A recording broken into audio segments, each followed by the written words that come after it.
গো পরানা নাতি ভাইডা কও দাদি, তোমার পরাণ নাতি এসে পড়েছে। তোম নানি কো সেক্সি নানি জাম্বুরা নানি এই তোমার জাম্বুরের নানি কেরা কই গো? হ্যাঁ, আমি জানি তুমি 300 রেন্ডির মালিক, জাম্বুরের রেন্ডি। অনেক মাইন্ড যদি কয় জাম্বুরের দাদি উঠে, আর আমি কি কমু? দাদি হাসাই, তুমি কি 300 করে দেও না? কে তোমার এই জাম্বুরা নানির সাথে প্রেম করে দিচ্ছ বলে আইসা বড় দুজনে মিল্লা তামিলনাড়ু কাম করে খামু।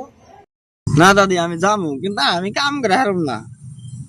তুমি গুয়া দিবে টেক, আমি আনবা, আমি কই খামু। হে চুত মারে কেরা কইছে রে, চুত মারে ভিডিও বানাইলে পয়সা পায়। আলাইঙ্গের জুতা দিয়ে মারান নাকি বাড়ি করেন তো, মানুষ টানুষ নাই নাকি, কিছু কয় না নাকি? শালার 300 রেন্ডির মালিক, শালার জাম্বুরের রেন্ডি। বুঝছো পরানা নাতি গো